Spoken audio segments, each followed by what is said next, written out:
발자국으로 가득한 무대 위에 올라 자유로운 몸짓 그 사랑스러운 느낌 oh yeah. 좀 따분했던 하루와 일상에서 벗어나 oh tonight just you and I yeah. 지구를 던지고 떠올라 막 crazy crazy crazy 그 춤을 춰 떨리지 마 yeah. 지금 내 기분은 feel so high 멀리 멀리 멀리 떠나봐서 just wanna dance dance dance dance dance dance oh baby give me baby give me baby give me more 나 멈추지 마 love this song just wanna dance dance dance dance dance dance just dance just dance hey shining like a disco ball 빨간 high heels on the look got my eyes on you and you got yours 저 태양이 다시 누들 때까지 궁금한데 뭔가 달라 왠지 묘한 구석이 있네 난 가려져 있는 게 보여 우리 모두 이상해 지금 시간 사람을 가장한 낯선 존재들처럼 oh baby yeah. 놀라지 않아 괜찮아 좀 더 가까이 와 다른 시선 따위 다 잊어버려 우리 늘 복잡한 저 세상과 기대에서 벗어나 oh tonight just you and I yeah. 지구를 던지고 떠올라 막 go crazy crazy crazy 그 춤을 춰 떨리지 마 yeah. 지금 내 기분은 feel so high 멀리 멀리 멀리 떠나봐서 I just wanna dance dance dance dance dance oh baby give me baby give me baby give me more 나 멈추지 마 love this song just wanna dance dance dance dance dance dance just dance just dance 어차피 작은 점일 뿐이야 보석 같은 아이야 몇 발짝 멀리 떨어져서 바라보면 돼 우리 dancing on fire just you and I 지구를 던지고 떠올라 맘껏 crazy crazy crazy 그 춤을 춰 말리지 마 yeah. 지금 내 기분은 feel so high 멀리 멀리 멀리 떠나봐서 I just wanna dance dance dance dance oh baby give me baby give me more 나 멈추지 마 love this song just wanna dance dance dance dance dance dance just dance just dance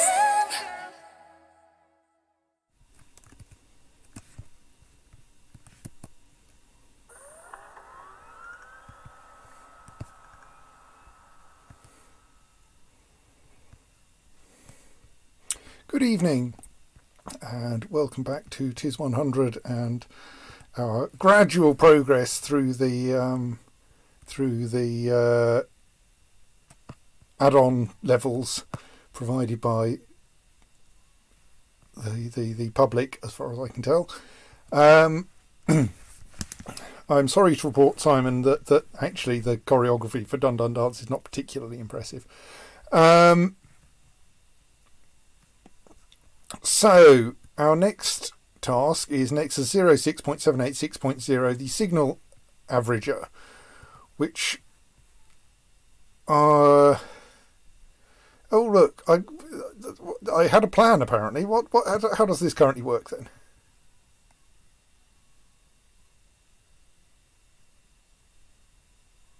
I can hear the strains of Dun Dun Dance coming in through the window. Right. So obviously this doesn't ever actually output anything, but apparently I got somewhere with it. So where did I get to then? So the idea here is clearly, yes, that we were counting in towards the middle.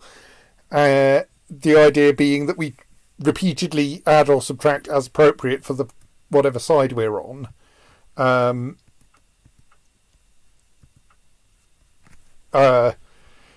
Increasing or decreasing numbers.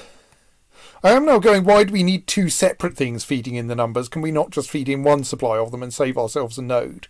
Which might be helpful.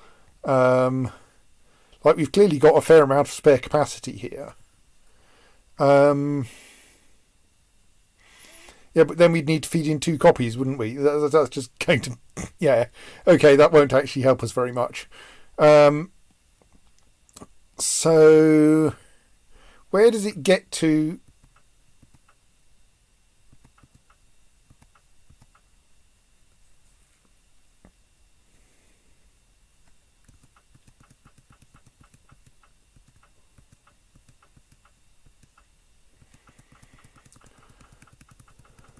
So as it is, the numbers, if we watch the back registers of these two,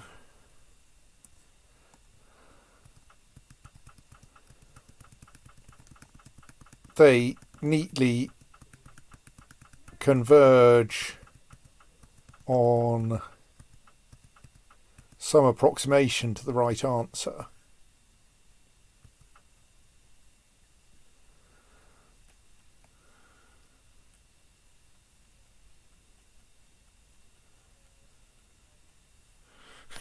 Yes, you're not being done dance now, but anyway, where were we? Yes, so we have 582 and 583, and 582 is precisely the answer we wanted.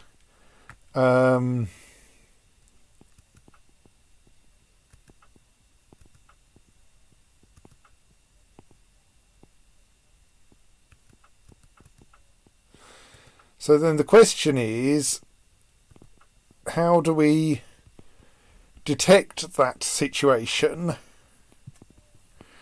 and output that 582 so that we can do the next thing?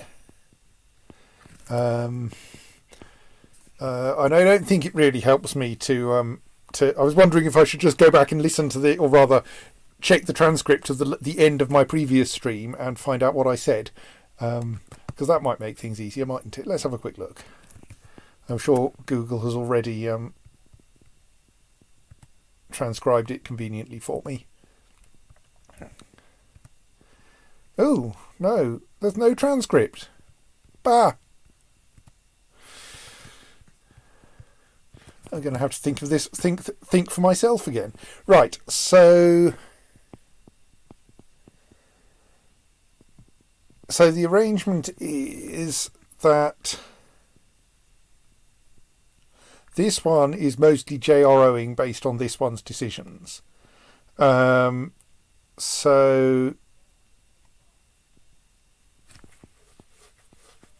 probably this processor is the one that needs to make the decision about how we're doing, unless we like muck around swapping things over.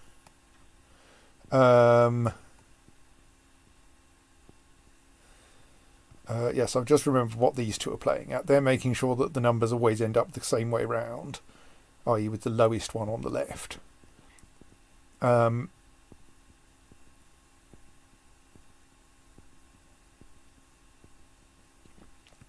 So, yes, in particular the situation was here that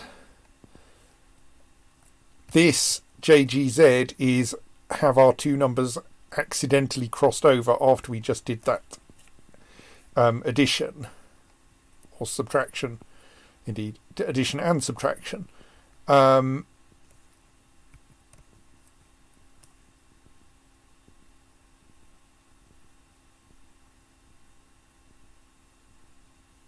This all feels unnecessarily complicated, Ben.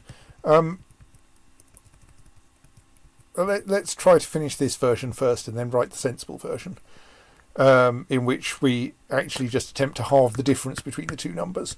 Right, rather than this ludicrous dance. So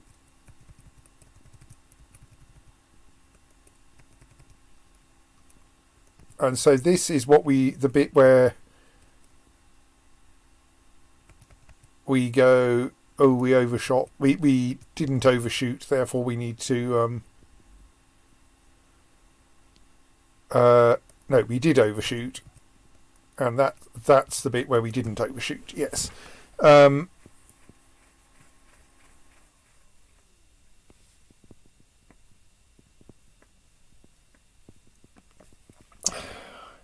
Sorry, I am still going. Are you sure this is a sensible design? Wouldn't it be easier to just divide by 2 by doing something obviously sensible?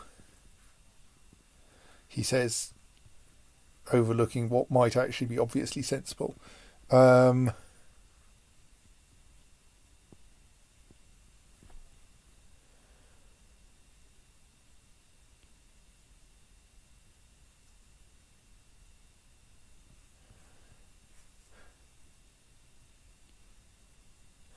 I kind of feel that this design is completely stupid and I should do something different. I think what I actually want to do is find the difference between the two numbers, divide that by 2, which I think we can do without too much difficulty. And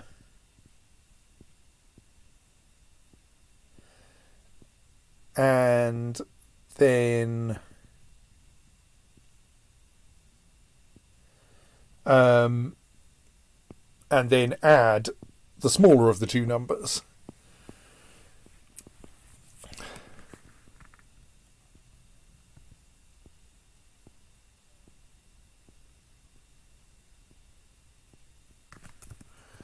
We even have a neg operation, don't we? We don't use very often, but in particular that allows us to sort out the difference really easily, because we can just subtract one from the other and negate it if it turns out to be less than 0.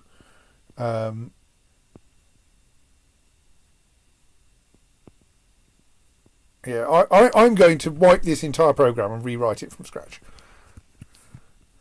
I mean, possibly I should actually do that by starting a new program.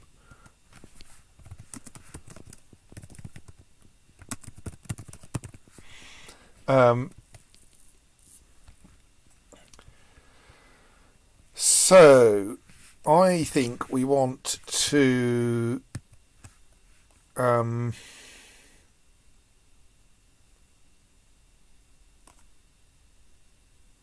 we want to calculate how are we going to want to do the actual division. Then we're going to need a node that receives the difference, and it's going to need to receive separately a sequence of things to try subtracting, and it or some other node is going to need to receive a sequence of things to subtract, and possibly some other node is going to need to then receive a sequence of things to add if those subtractions succeed. So that says to me that we want to do something like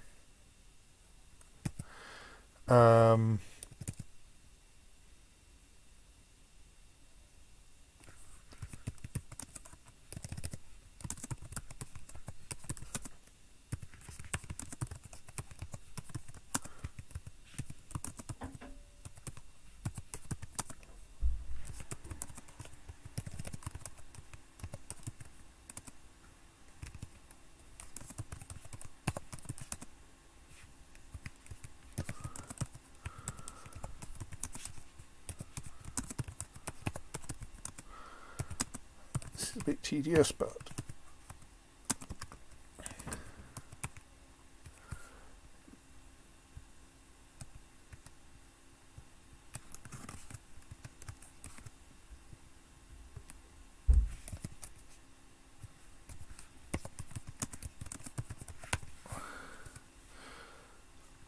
with then the idea being that this is like a JRO up, with one of the options being mov right nil, jump back to the top, one of the options being add right, jump to the top, and one of the options being mov ac down mov 0 ac. And obviously they don't really want to be in that order, but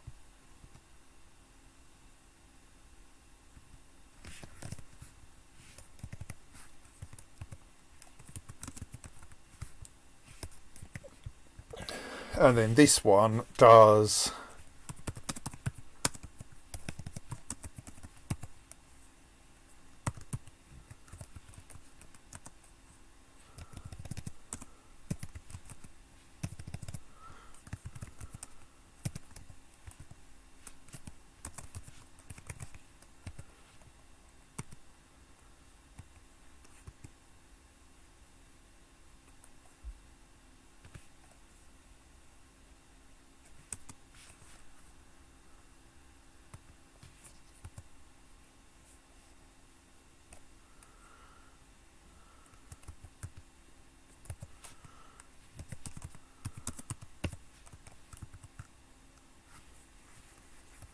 that's the wrong way round. We want,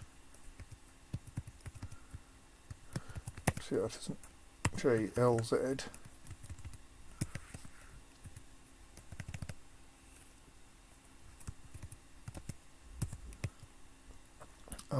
So if we've successfully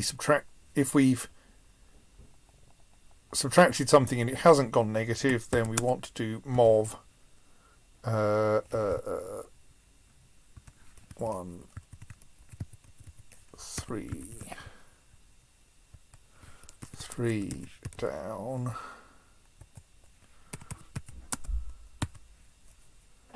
otherwise we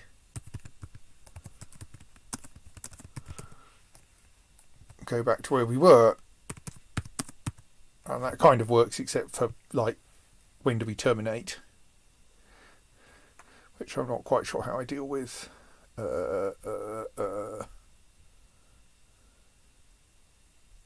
It's kind of inconvenient actually. There must we like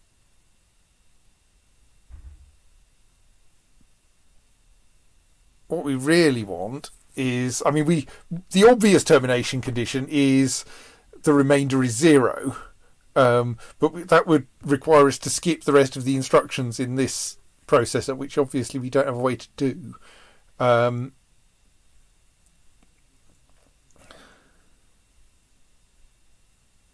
So we may have to be a bit more clever.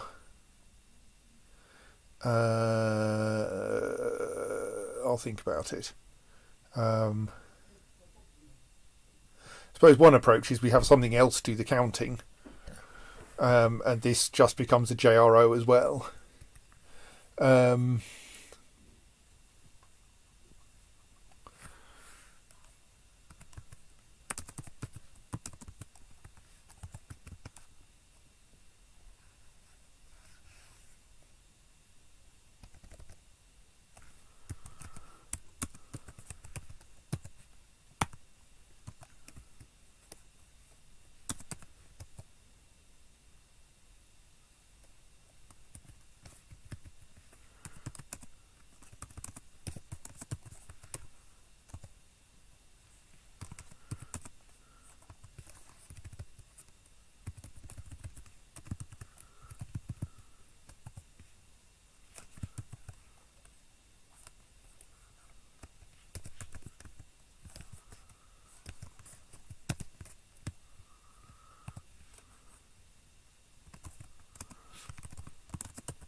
So we could have something like this, which, assuming that, which is obviously not what we actually want to do, we want to do mov up X, so we get to keep a copy of it. We'll then calculate the absolute difference and pass that down. This one, meanwhile, then expects to do something like this, and that tells it what to do about the absolute difference, though someone is going to need to send it the absolute difference in one case. So in the case where the result of subtracting this one from that one was, let's say that this one is aiming to produce the smallest of the two numbers. So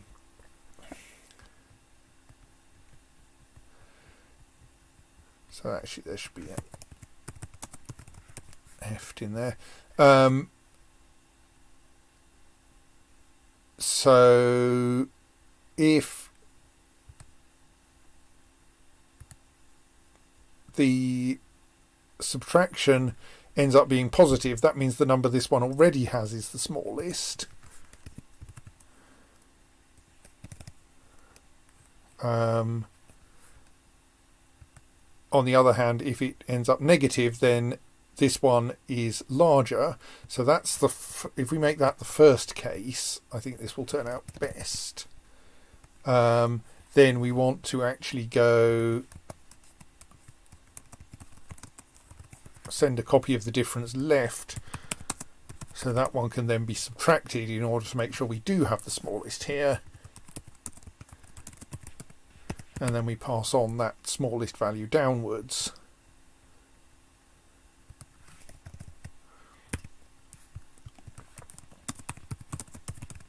So this is close to being correct, with one terribly important gap, which is that this one doesn't know when to stop subtracting. So let's just test this.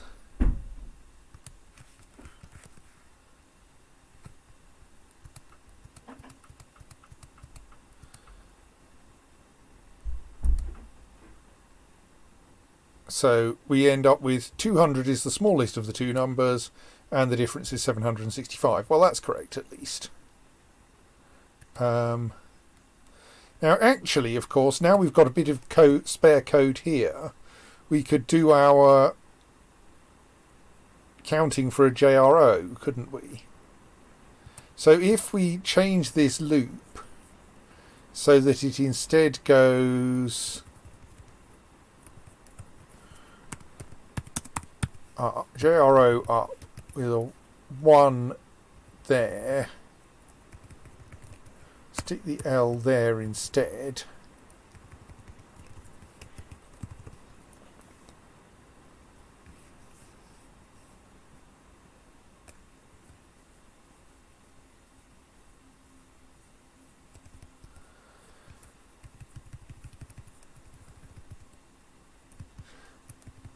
two, 3, 4, 5, 6, 7, 8, 9, and we'll do something down there.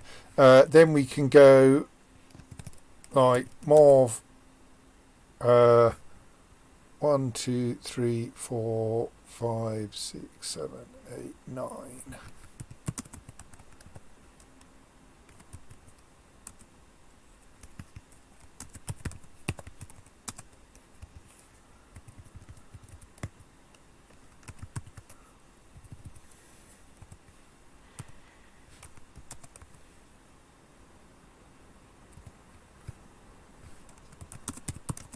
We can do something like that.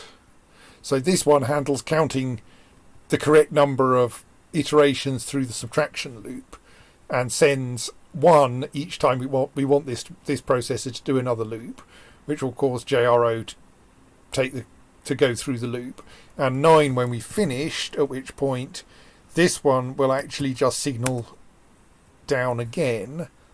4, 5.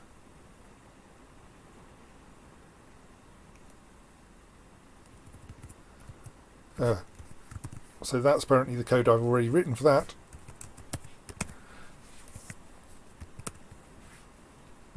Yes, it is indeed raining, as you can probably hear over the stream. If I'm very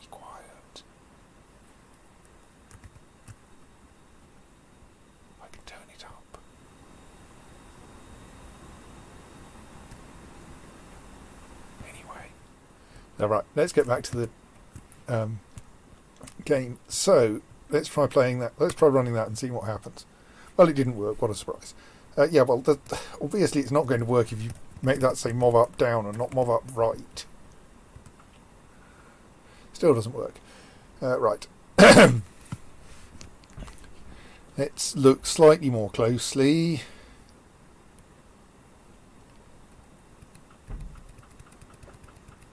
So, correctly get 765 into the accumulator here.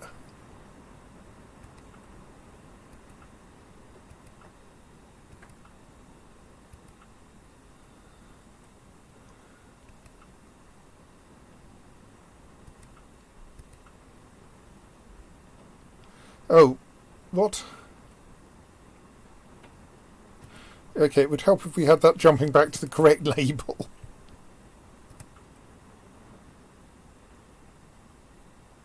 Right, well that still doesn't work, but it's failing in a different way. Because that loop really shouldn't start there.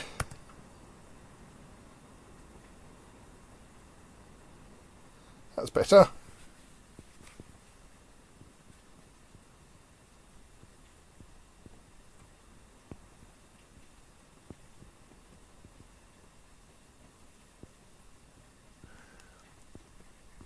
I really must thank Simon for his how to do multiplication and division and basically all other arithmetic by having something that emits that just continuously emits bits, single bit numbers. It works really very nicely.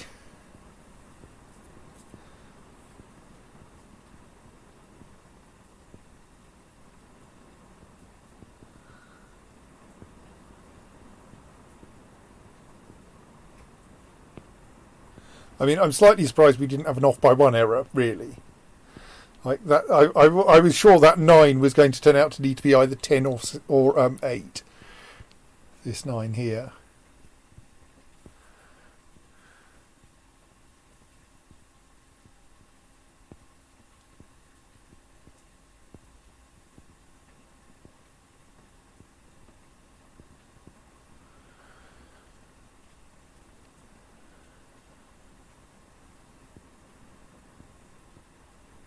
And essentially everything here is just operating on the instructions of this one processor, isn't it? Like this one's using JRO, this one's using JRO, this one's using JRO. These two are obviously so dim they don't need to take instructions. It would probably be fairly easy to remove the need for these two, wouldn't it?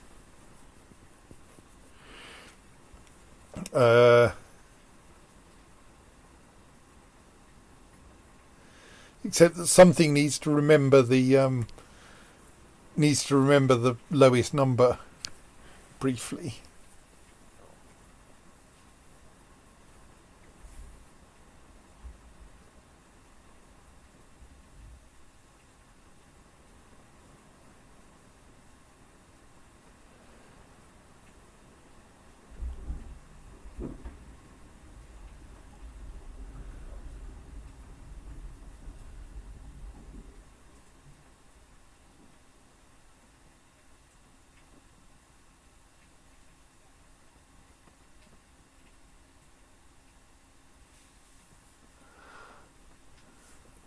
I was just pondering whether we could avoid having to have two processors that both count down like this. But like, if we don't, we have to have something that duplicates the counts, which is just as awkward. And probably we could probably do it with more nodes but fewer lines of code. By having one up here that emitted the powers of 2, and then these two that just filtered them appropriately or something. But then they'd have to filter out 1 in n, wouldn't they? And that would be really awkward.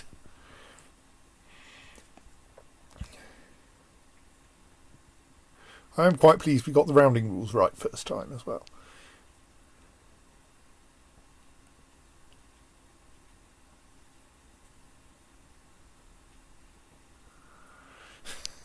Thank you, Simon.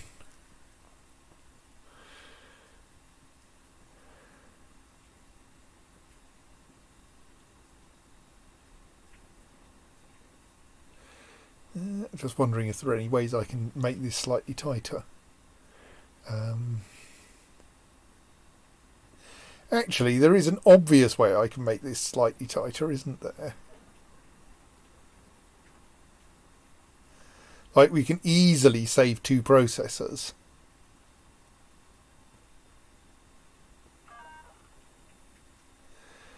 And yeah, using 8 nodes is apparently considered a bit overly generous. But, like, we could just go...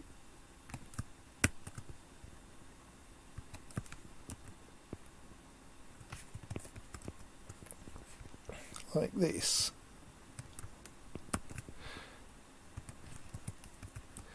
Obviously now all of these lefts have to be turned into rights just to annoy me.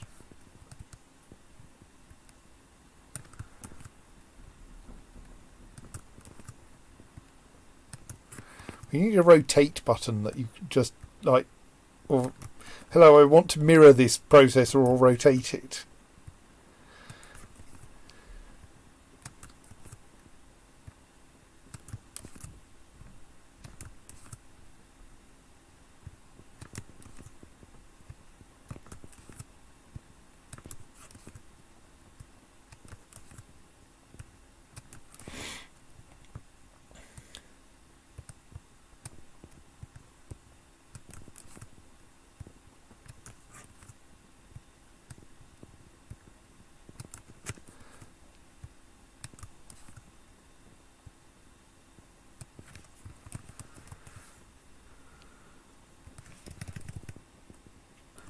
Not that one, that.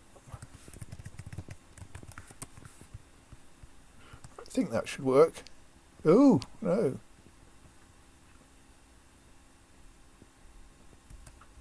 Oh, because that should also be left.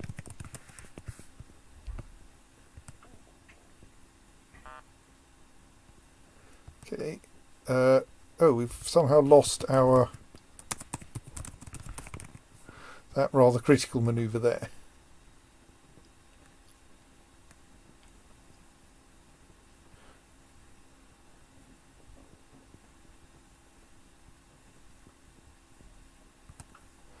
Right, so that now works correctly again. And only consumes 6 nodes rather than 8, which is a slightly more reasonable number. Apparently it can be done in 4, but I bet it can't be done in 4 anything like this quickly.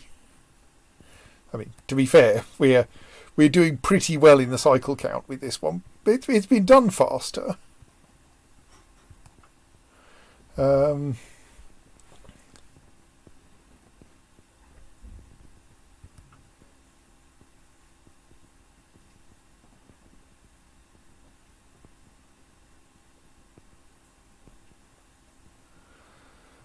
Just wondering if there's an obvious optimization opportunity somewhere lying around somewhere. I mean, actually, there's a fairly obvious optimization opportunity, which is... but let's just see...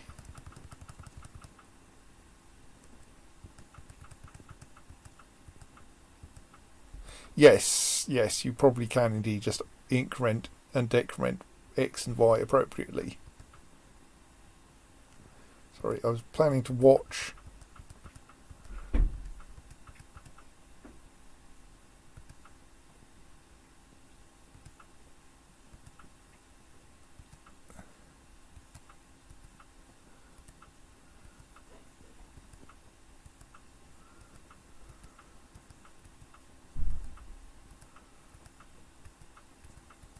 Yeah, I don't think we... like, because this processor is basically where all the action is.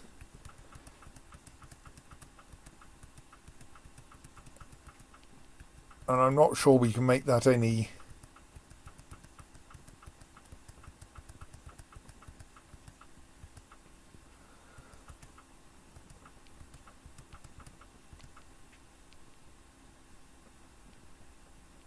So there's a slight inconvenience there where we end up with this one pausing while this one works out the next input. But Yeah, I don't think that can be improved on very easily.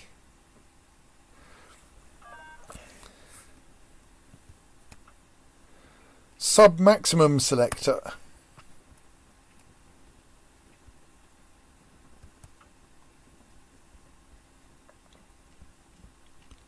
Read from in.A through in.D. Write the second largest value to out. And we of course have something. You know the internet, right? Don't patronise me. I'm a physicist. Sorry, the internet? I haven't heard of it. Is that a research project you have in Denmark? No, it's like what? Wait a moment.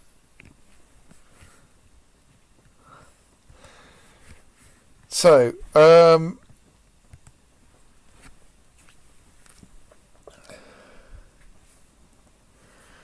so this should not be very hard.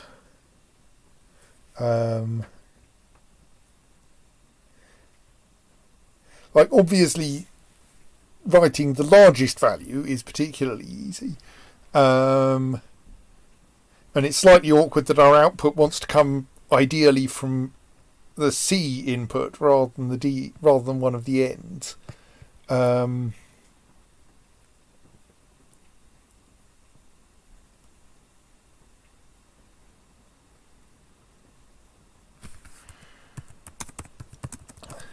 it kind of feels like obviously we start with that, but that's actually almost certainly not going to help. We're almost certainly going to need 2 copies of it, aren't we?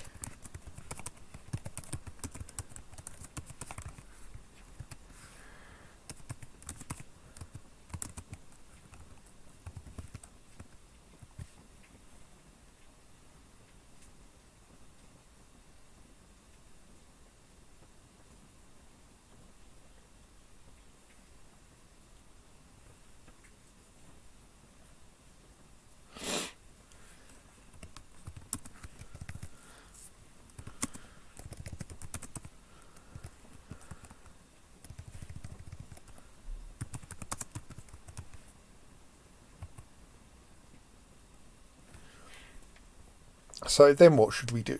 My feeling is that we should just have this node sort the 2 values. So it would say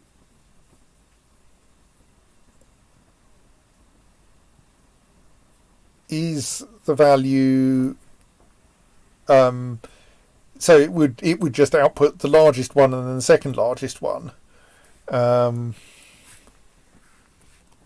So then it can simply say if the result is less than 0, then go somewhere else. If the result is greater than 0, then we go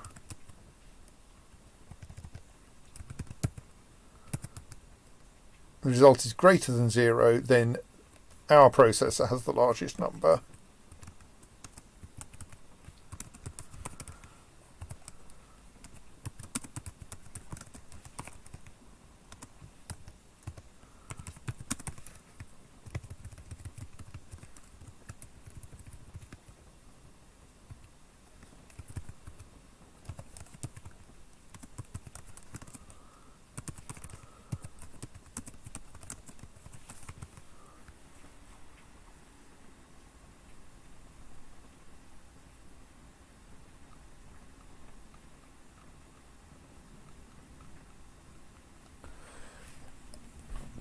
So that will then cause these 2 between them to send in this direction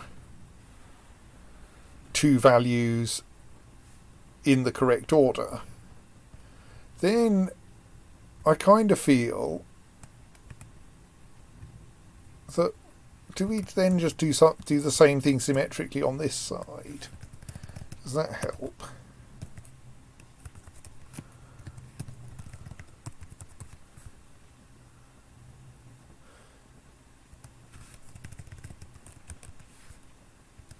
Obviously, I'm now not going for minimum nodes, but I'm kind of going for some measure of symmetry.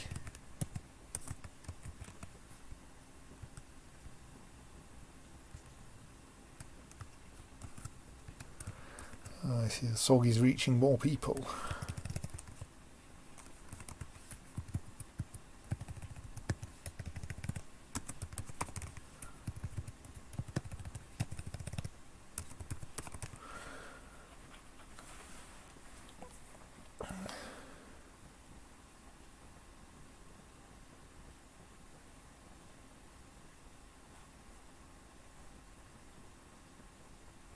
So, now we're getting...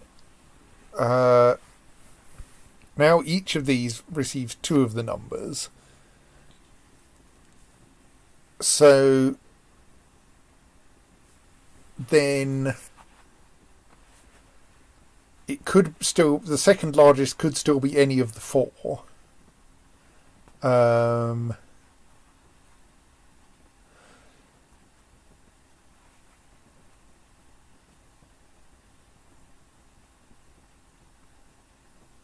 I kind of, yes, maybe this isn't how I want to do this. Maybe I really want my, like, more sensible merge sorter.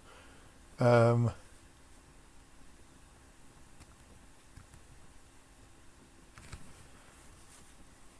you have a sequence merger lying around somewhere.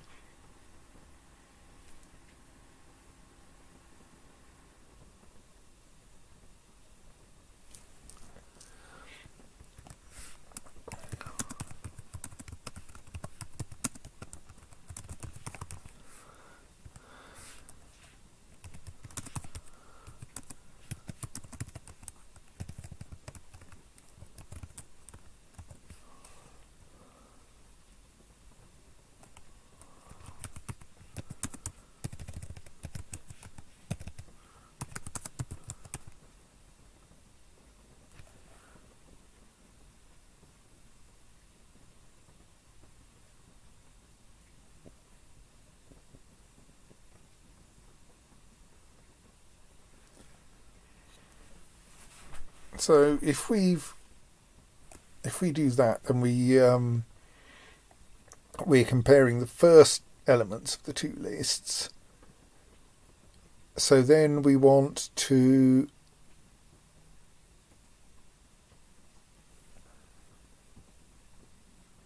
keep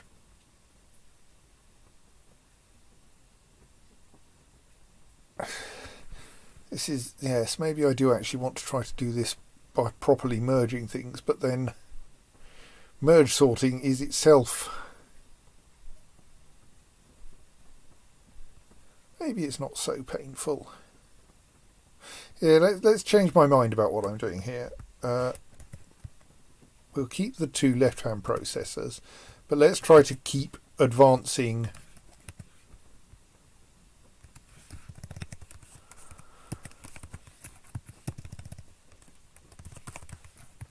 things in some useful sense.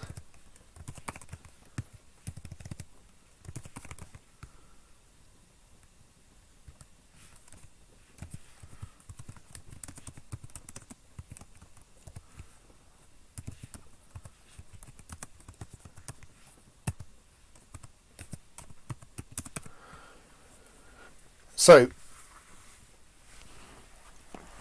here we now try subtracting the first element in the list from the largest element of those 2. If the result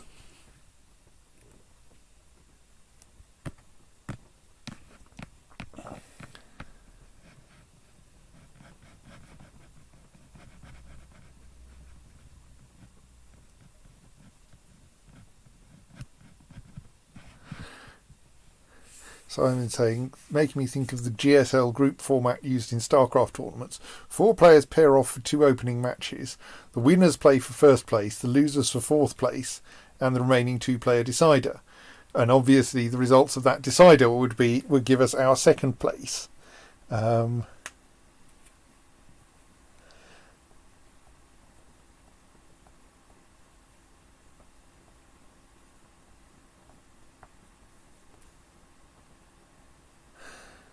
And he says, but if it takes 2 nodes to do each of those matches, that will be a squeeze. But what if we were to have one pair of nodes that did all of the comparisons? And the job of all the other nodes was to funnel the results back to the right places.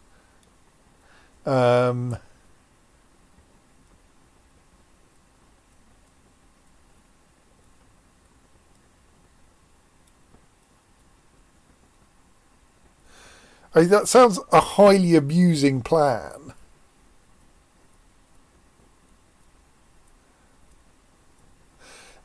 Okay, let's do this highly amusing plan because I think it's going to be highly amusing. I'm going to declare that we play a match by having these two processors each take an input from above and compare them and spit out the winner on the right. No.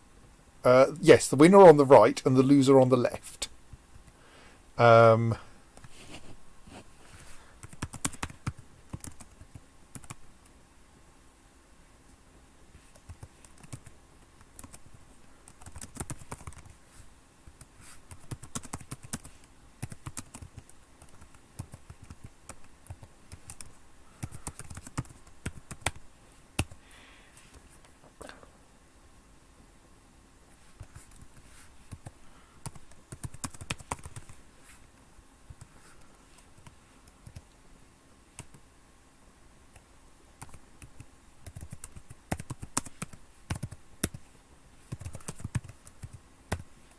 So, if winner on the right, yes.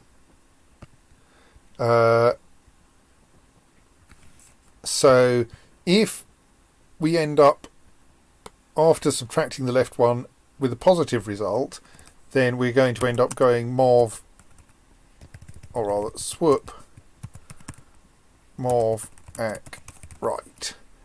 And we want to send some signal to the left to tell it what to do. If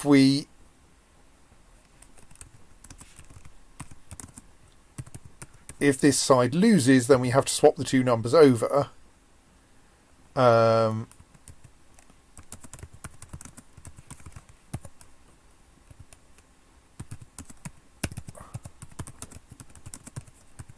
Like that. And then we get in our next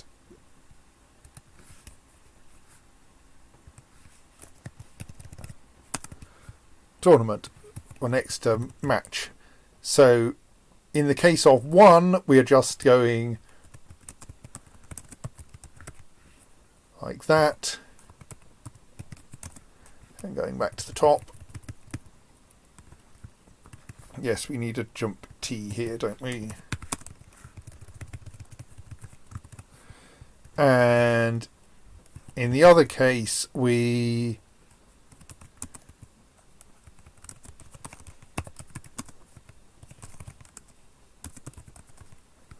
do something like that. So there's a pair of nodes that implement a simple tournament. So now we just need to play one versus what are the precise instructions? 4 players pair off. Well, we're not going to have a draw. We're just going to do them in a deterministic order. So let's first pair A and B.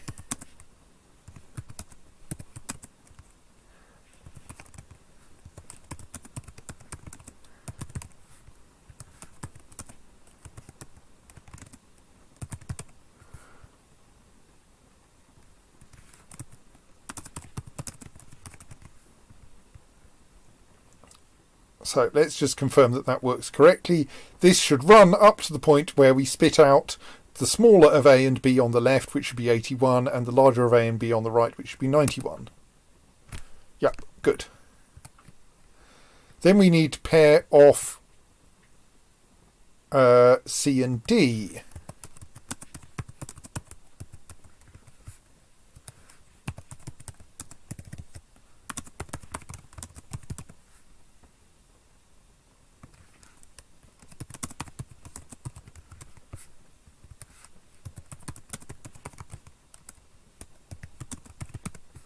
Right, we also need to do something with those first two. inputs. So for now we'll just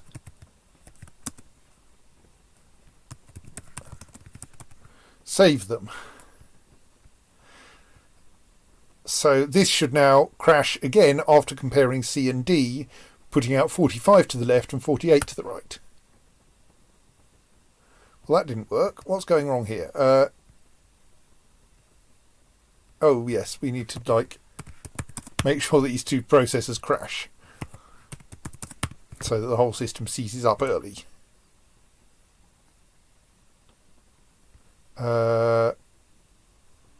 And that's crashed there, but that's got a 48. That's got a 45, which is about to be moved to the left just as soon as this processor unblocks. So now, what does Simon's next thing say? Winners play for first place.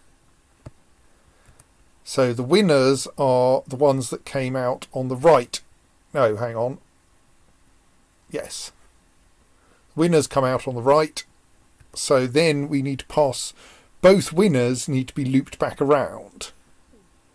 So we might hope that we wouldn't get a deadlock if we just do this.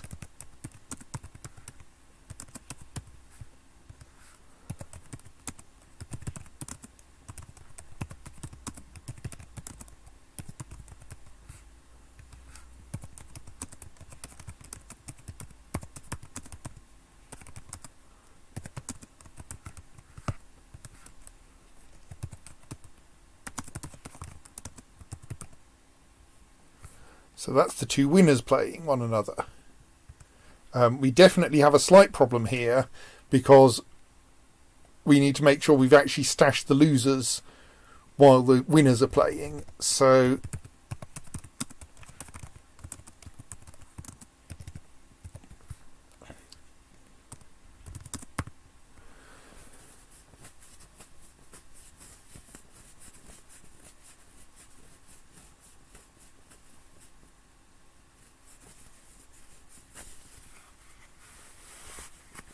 that's now, we've stashed the two losers in this processor. So now let's see what that does. I'm wondering, can I safely just let this run again? Let's continue with our previous thing of just doing a JRO0 and seeing where we crash.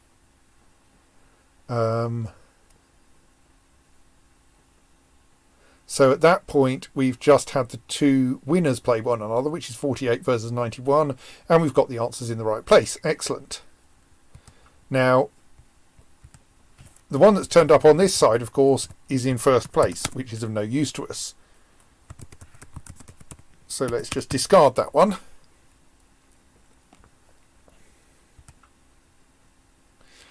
On the other hand, over here we now need to set going the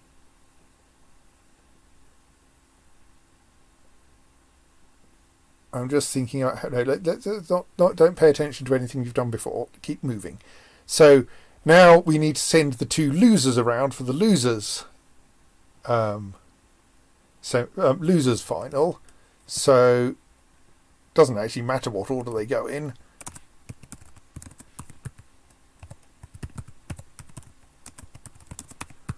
Send them both up. Right.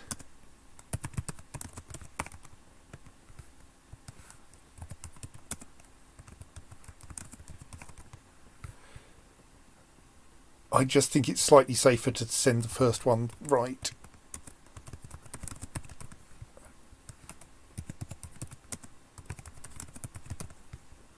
I'm actually going to do the same for the previous pass. Right, so that now we process the, so now we play the losers final.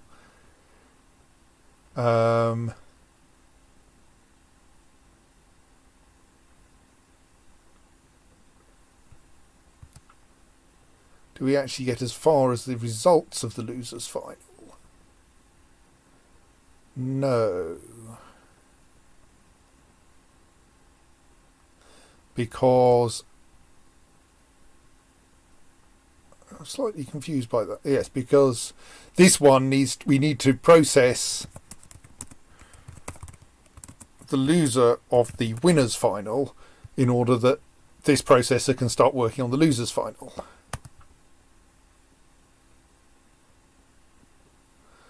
So that's now sending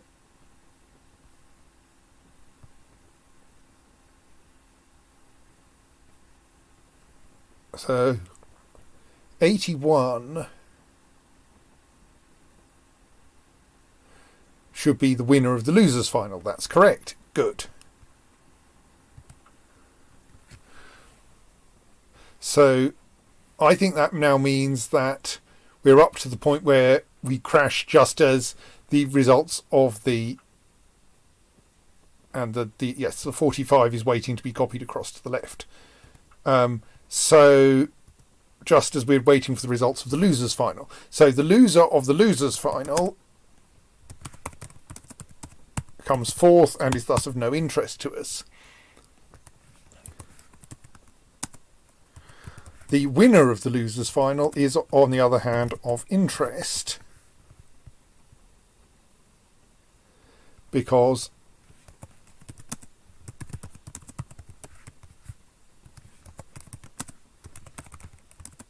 they need to go into the playoff. So does the loser of the winner's final.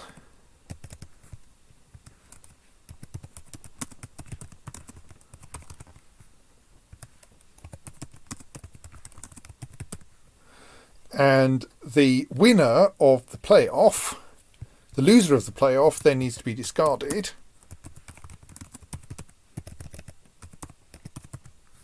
And the winner of the playoff is our sub-maximum.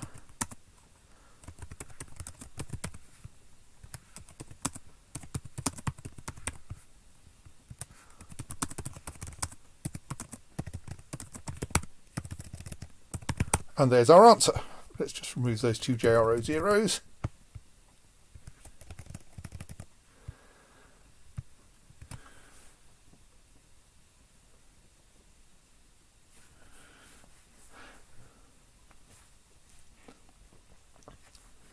Thank you, Simon, for that very silly idea which worked.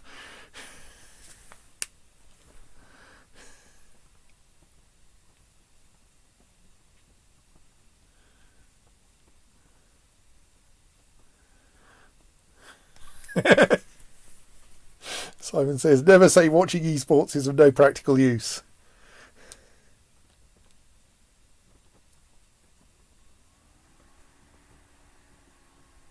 I'm not sure we need quite so much mucking around with the accumulator over here. We might be able to turn some of these into... we might be able to short circuit some of those.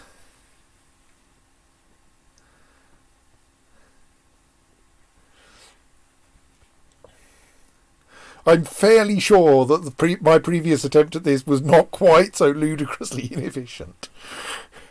But, like, it turned out very cute.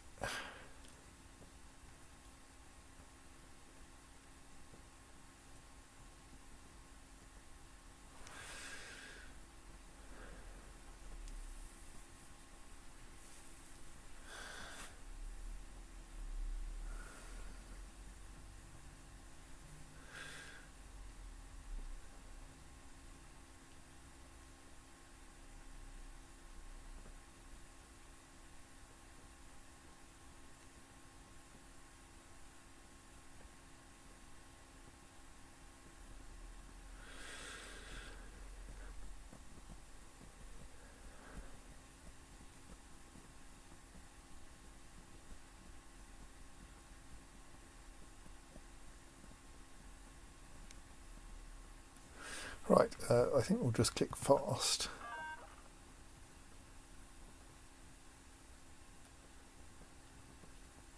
So I think we can slightly simplify this at least. I suspect that can just be turned into mov right up and we can remove that at least. Let's try it. Yes, that doesn't deadlock.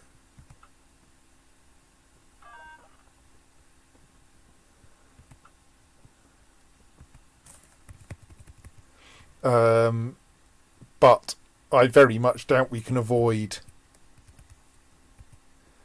Actually, I bet we can also change that. Avoid those two swoops and make that a direct move.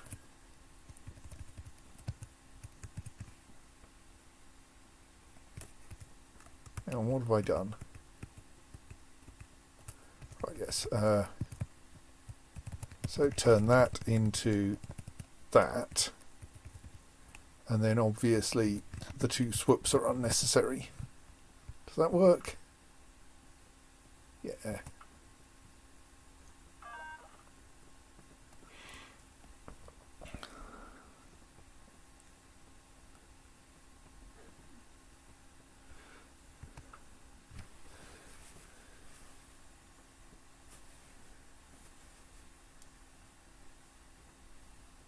I mean, I'm assuming we can't get away with just doing this and that will deadlock.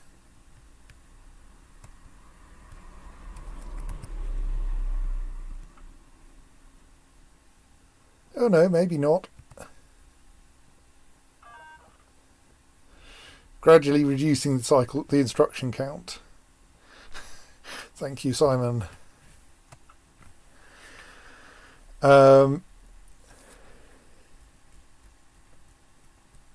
That's probably about as efficient as it gets.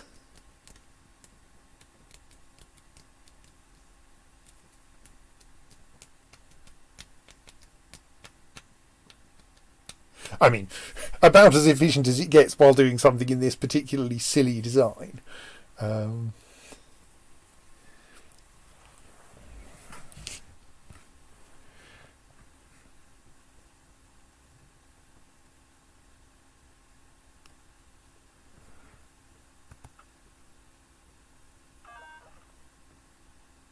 I mean, clearly it's possible to do this much, much faster because it was completely stupid. But it has the rather nice feature that we only have one pair. We have kind of dedicated nodes for doing comparisons for us.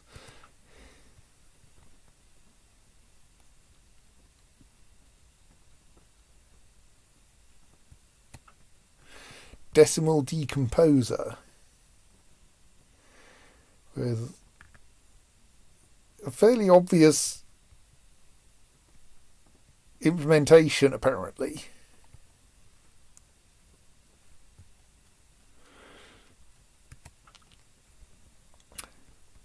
So, how's our story going?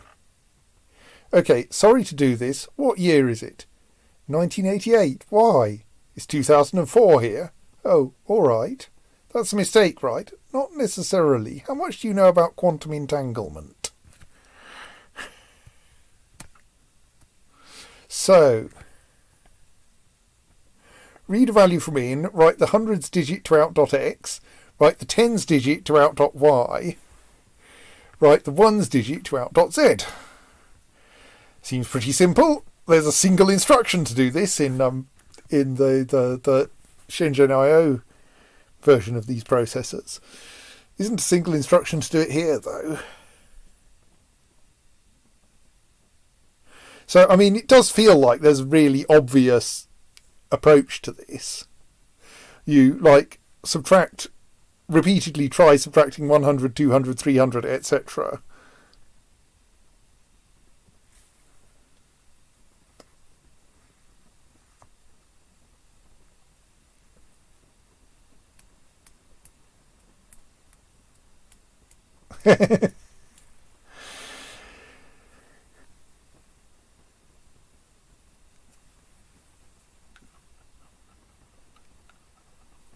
So,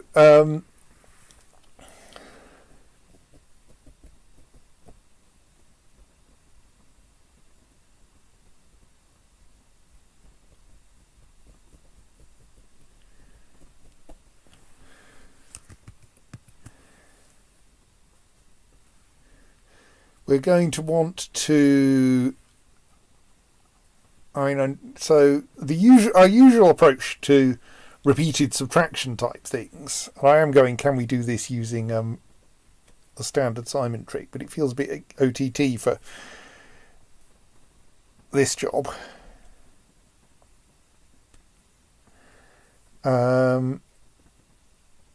is, yeah, I think what we want.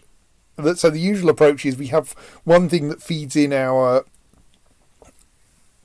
things to try subtracting, and something else that does the counting. But that seems kind of unnecessary here.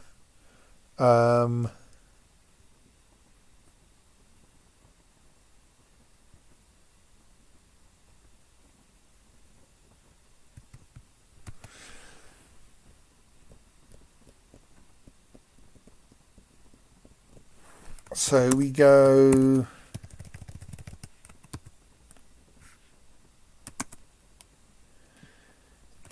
Is it going to be better to stop? It doesn't really matter what direction I do this in, does it?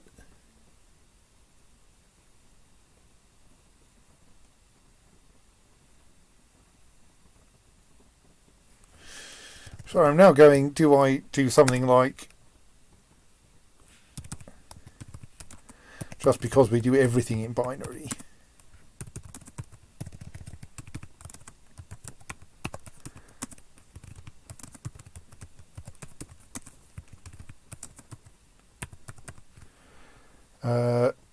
Yes.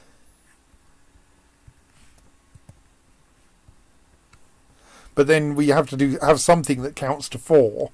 At which point, yeah, it's like you may as well use an actual loop.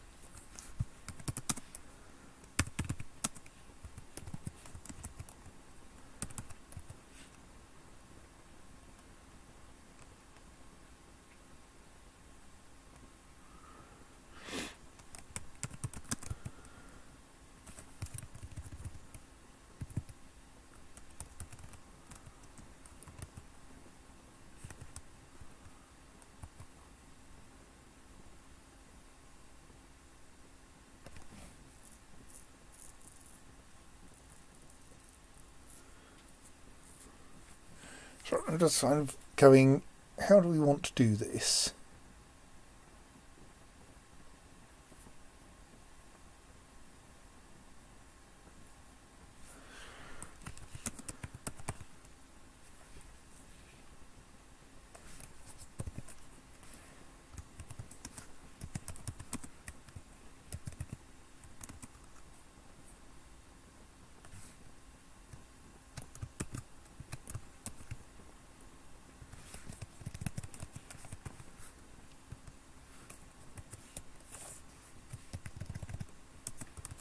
So the kind of thing that's going through my head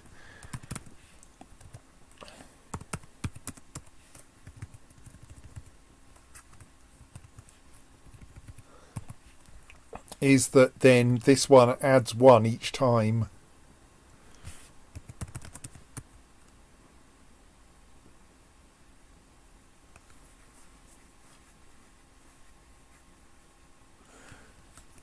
This one successfully proves that there's something that the input is greater than the relevant number.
And then this does something like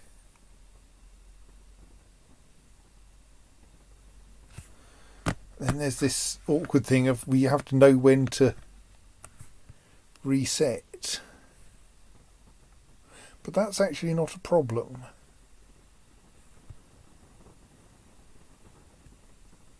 I think we end up with that.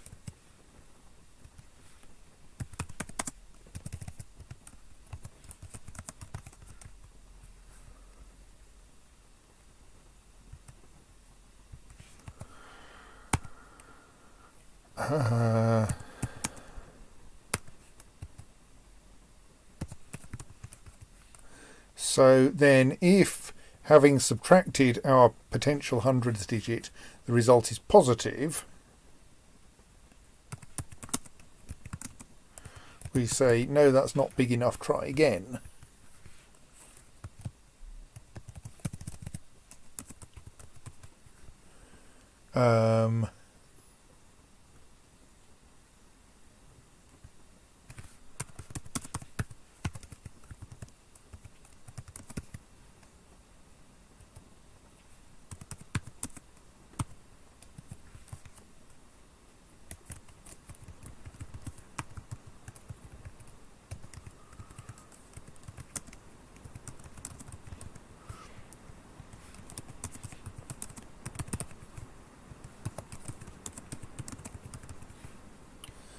And then if the result is negative, and why are we adding 100 and then repeat? What are you on, Harris? I'm making this far more complicated than it needs to be. It's clearly too late at night.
Right.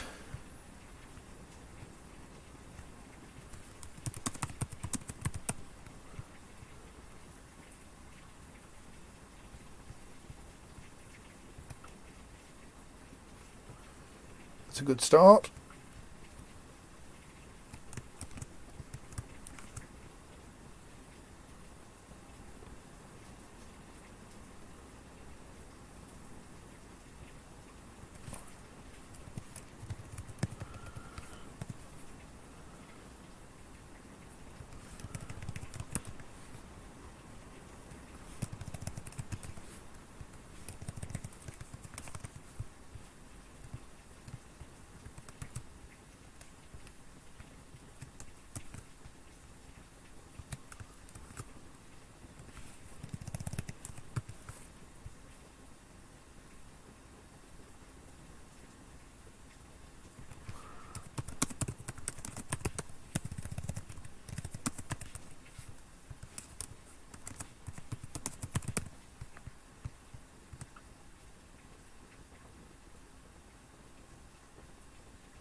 Well, that kind of works. I mean, I think this could be made a good deal more efficient, but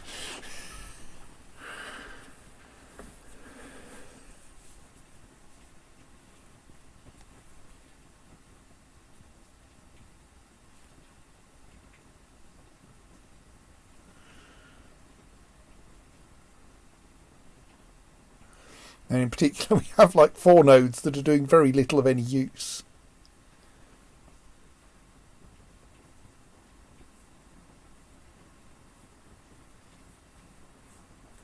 Okay, 2 nodes that are doing very little of any use. Obviously, these 2 are kind of required.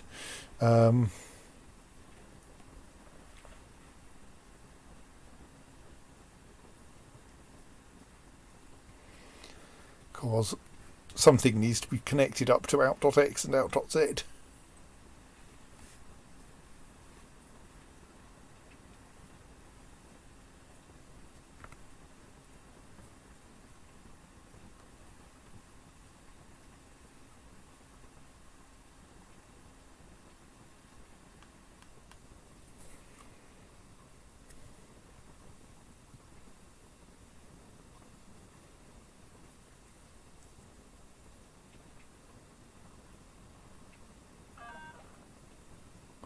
And slightly astonishingly, we're well to the left in the cycle count, even though we did indeed land precisely on the modal node count. Well, I feel I should fix that node count problem, that node count situation, then just by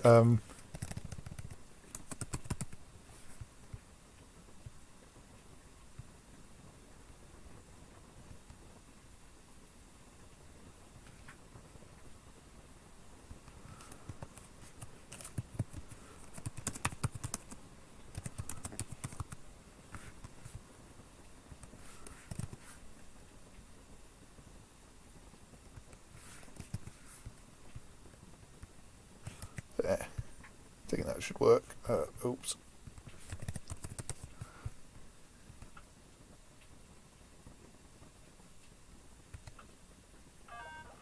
Right, we're now below modal node count as well.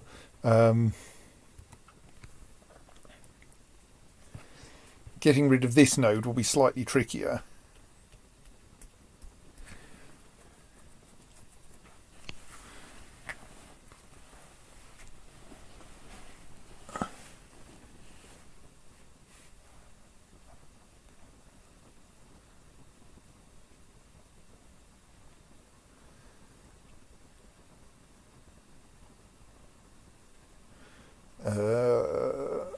Yeah, I think that's slightly trickier than I'm kind of going, surely we can just accumulate things in back with suitable swooping. But that would obviously make it quite a bit slower.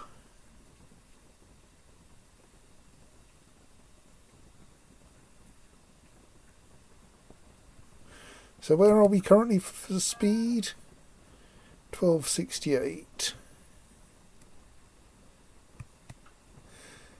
Because we could have this send its result right, which then sends down, which then sends down, which then sends left, which then sends down.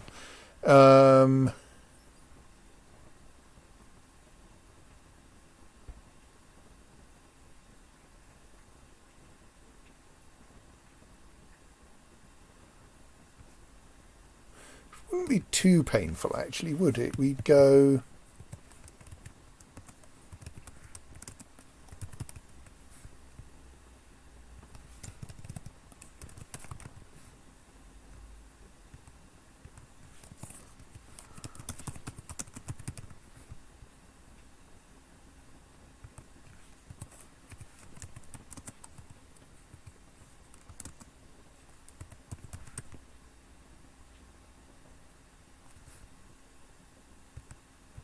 this work?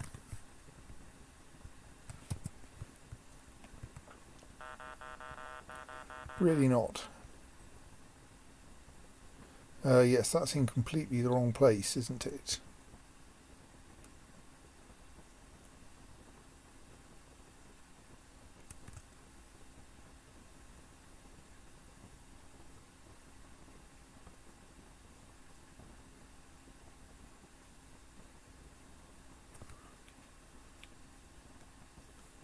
Yeah, okay, that's unnecessarily complicated. Let's not try.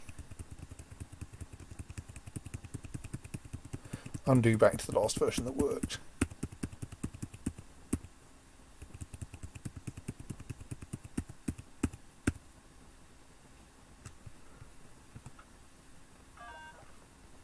We're still below the modal one. Right. Sequence mode calculator. 99049.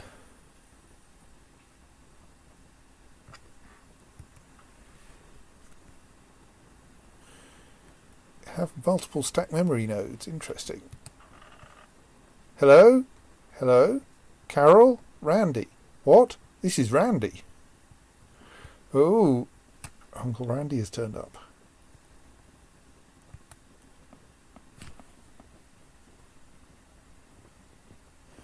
So, sequences are zero terminated. Read a sequence from in. Write the most common value in the sequence to out. If tied, write a 0 instead.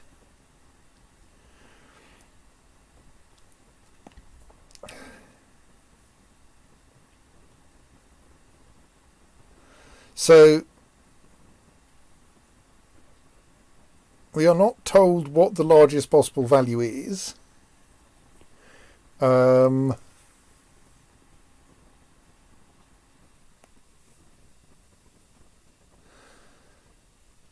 So,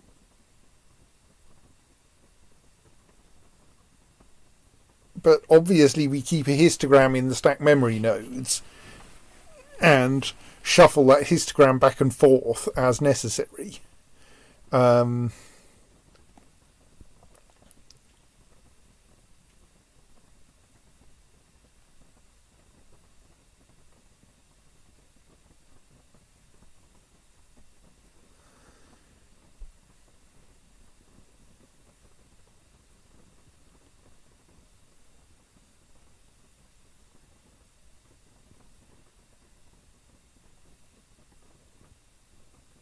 I think let's do that bit and then worry about how we get things out of the histogram later.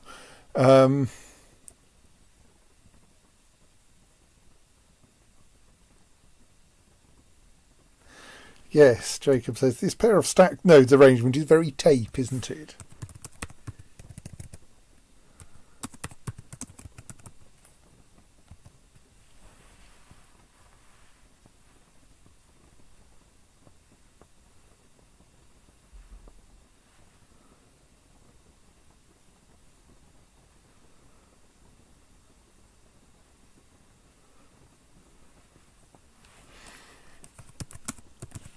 I mean, it kind of feels to me like we want to do something like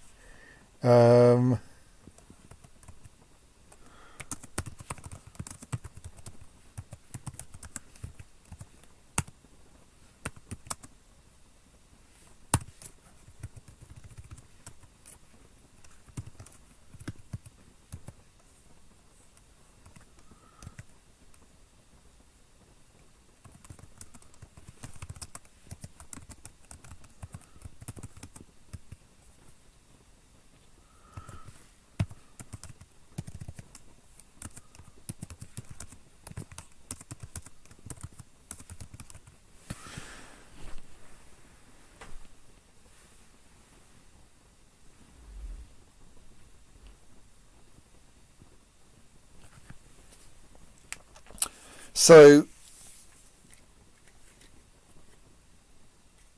we like copy data across until we while counting down from the number we've had passed in, and when that number hits 0, then we read in the next value from the stack memory node on the right, increment it by 1, and then somehow shove everything back into the right hand stack memory node. And the only problem here is that sometime that we will run out of data in the stack memory node if the number we get in is larger than the current amount of stuff in the stack memory node, and at that point we need to like fabricate extra zeros as necessary. And we have, when putting it all back again, we have to somehow detect where we've reached the end of the histogram, which is not such an issue because we could just have a -1 or something. But that detecting that thing of like defaulting to 0 is going to be slightly more awkward. I was wondering if we could just have another processor that feeds in zeros as appropriate, but the timing's all going to be horrible.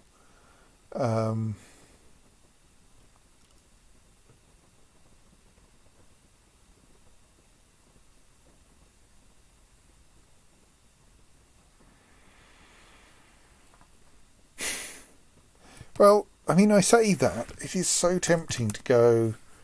How many entries are there available in a stack memory node? Is there an official?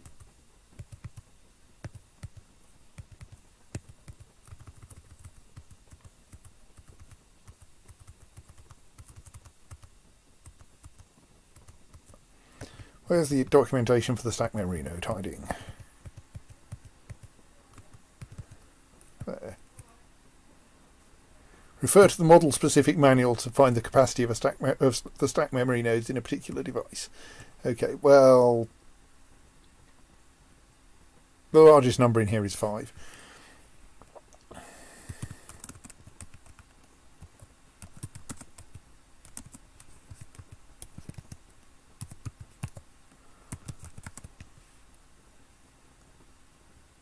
Yes, it's obviously the number of rows on the screen, so actually it's the number of instructions available in a processor.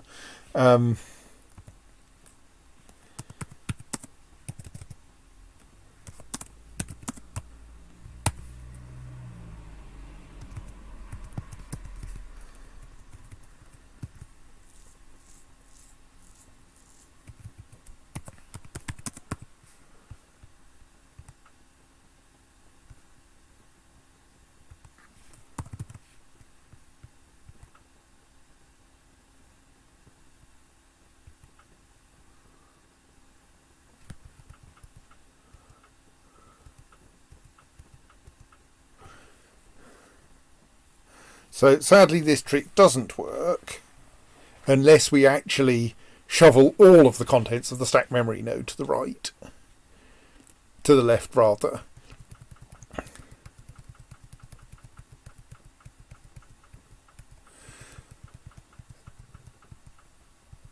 So, like, as a way of... This is, like, we can have...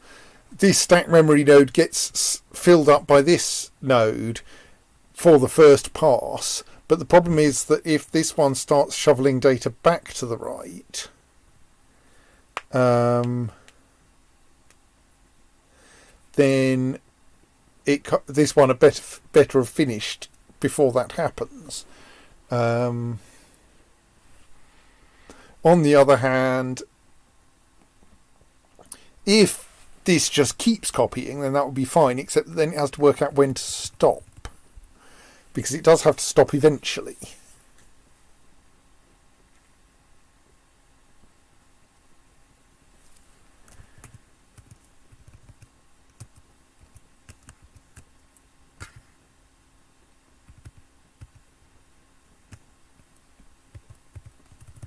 Just briefly wondering about the mad any source that you can use. Doesn't tell us. I was wondering if we could actually use any register to implement the defaulting somehow.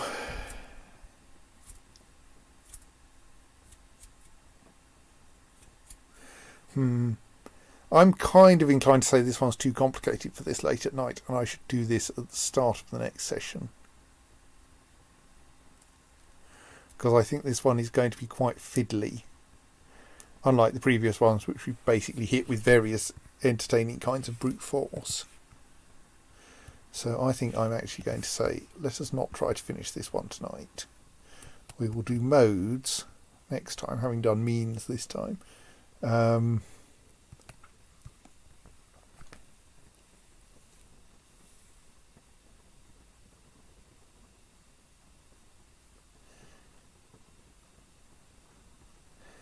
And yes, the character terminal will be fairly entertaining.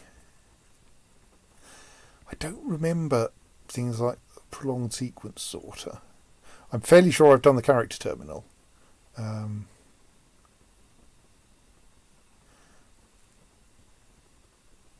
Thank you, yes.